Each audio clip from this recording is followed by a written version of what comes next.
Hello అమ్మా అమ్మా, నేను నెంబర్ పంపించాను. ఇప్పుడు మీరు ఎంతమంది ఉన్నారు అక్కడ? అసలు ఏం జరిగింది? రాత్రి 1 గంట ప్రాంతంలో నిద్రపోతా ఉన్నాం అందరము. మీరు ఎప్పుడు బయలుదేరారు రేణిగుంట నుంచి? నిన్న పొద్దున్నే భువనేశ్వర్ బిలాస్పూర్ ట్రైన్లకు వచ్చేనమ్మా. ఎంతమంది శ్రీకాళహస్తి నియోజకవర్గం నుండి? శ్రీకాళహస్తి నుంచి 2 బస్సులు, రేణిగుంట నుంచి 2 ట్రైన్లు, మొత్తం 1000 మంది వచ్చినాం. 1000 మంది ఎవరు ఎక్కడ ఊరు లేరు. మన నియోజకవర్గంలో ఎంత మంది ఉన్నారు, ప్రతి ఒక్కరు ఇక్కడే ఉన్నారు. హెల్పర్ టీచర్ అందరూ వెళ్ళారు మీరు? అందరం వచ్చేస్తున్నాం. ధర్నా చౌక్ దగ్గరికి వెళ్ళారా? రాష్ట్రం మొత్తం అంగన్వాడీ వర్కర్లు ధర్నా చౌక్ దగ్గరే ఉన్నాం ఈ రోజు. తర్వాత ఏం చేశారు? వీళ్ళు పోలీసులు వచ్చారు అక్కడికి?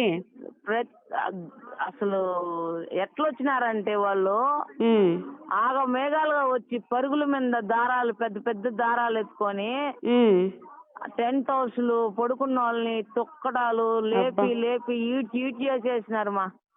మహిళలని కూడా చూడకుండా, మహిళలని కూడా చూడలేదు వాళ్ళు. రౌడీజం చేసినారు అసలు అనుకోండి. పార్టీ నాయకులు, వైసీపీ పార్టీ నాయకులు చేస్తున్నారు ఇన్ని రోజులు రౌడీజం. ఇప్పుడు ఆయన చెప్పిన మాటలు విని పోలీసులు చేసినారు రౌడీజం. అదే అమ్మా, అదే.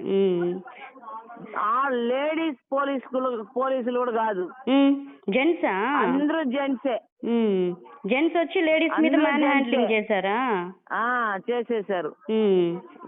పాపం వాళ్ళు నిరాహార దీక్షలో నుంచి 20 రోజులుగా నిరాహార దీక్షలు చేస్తా ఉంటే అట్టే పైనుంచి స్టేజ్ పై నుంచి అట్టే లాగి కిందేసేసారు. ఒక ఆమెకు అయితే నడుము విరిగిపోయింది. అయ్యో, ఇప్పుడు ఎక్కడుంది మా అమ్మ? బాగుందా? ఆరోగ్యం ఎట్లుంది ఇప్పుడు ఆమెకి? అక్కడక్కడ విజయవాడలోనే హాస్పిటల్ కి తీసుకెళ్లిపోయినారు అంబులెన్స్లలో.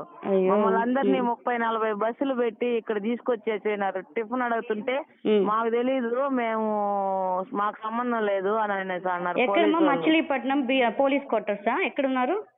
పోలీస్ ట్రైనింగ్ గోడౌన్లు ఉన్నాయి ఇక్కడ. అంటే ఏమి లేవు, ఉత్తర రేకుల షెడ్లు ఉన్నాయి. ఎక్కడ? Machilipatnam beach road. Okay. Bandar దాటుకొని మచిలీపట్నం బీచ్ రోడ్డు. ఇంతవరకు నీళ్లు కూడా లేదు మీకు? నీళ్లు కూడా లేవుమా. చూడండి ఎట్లుంది చూడండి జగన్ ప్రభుత్వం ఇంత కిరాతకంగా ప్రవర్తిస్తున్నారు. అరిచి మా వల్ల కావడం లేదు. పడిపోయినారు మన వాళ్ళందరూ. మీరు కంగారు పడొద్దండి, మీరు భయపడొద్దండి. నేను ఇప్పుడే అక్కడ మచిలీపట్నం ఇన్ఛార్జ్ కి ఫోన్ చేశాను, ఆర్కే గారికి. ఆయన వాళ్ళ టీమ్ తో వస్తున్నారు. మీరు ఎంత మంది ఉంటే అంత మందికి వాళ్ళు సపోర్ట్ చేస్తారు. సరేనా? మీరు అందరికీ చెప్పండి. సరేనా? దగ్గర ఇక్కడ 20,000 మంది ఉన్నారు. వాళ్ళు వస్తారు. సరేనా? వాళ్ళు వచ్చి చూస్తారు. ముస్లిం ముతక పాపం సొమ్మసిల్లి పడిపోయి ఉన్నారమ్మా. అంత మందిని ఒకే చోట వచ్చి తీసుకొని పెట్టేసి ఇంతవరకు నీళ్లు కూడా ఇక్కడున్నారా? ఇక్కడే 30 బస్సులు ఇక్కడే ఉన్నాయి. మళ్ళా ఈ అంజిమేడ వాళ్ళని ఎక్కడ పెట్టినారమ్మా? కైకలూరు ఎక్కడ? కైకలూరులో ఎక్కడ? కైకలూరులో కొంతమందిని పెట్టేస్తున్నారు. నాకు మీరు ఇట్లా ఇన్ఫర్మేషన్ కనుక్కొని నాకు చెప్పండి, నేను మా వాళ్ళని అక్కడక్కడికి పంపిస్తాను. సరేనా? మీరేం కంగారు పడొద్దండి, మా వాళ్ళు వస్తున్నారు. సరేనమ్మా? సరేమ్మా. అందరినీ రానిచ్చుకుంటాం. ఈ దొంగల రాజ్యాన్ని, దోపిడీ రాజ్యాన్ని తరిమి కొడతాం. మీరు జాగ్రత్తగా ఉండండి.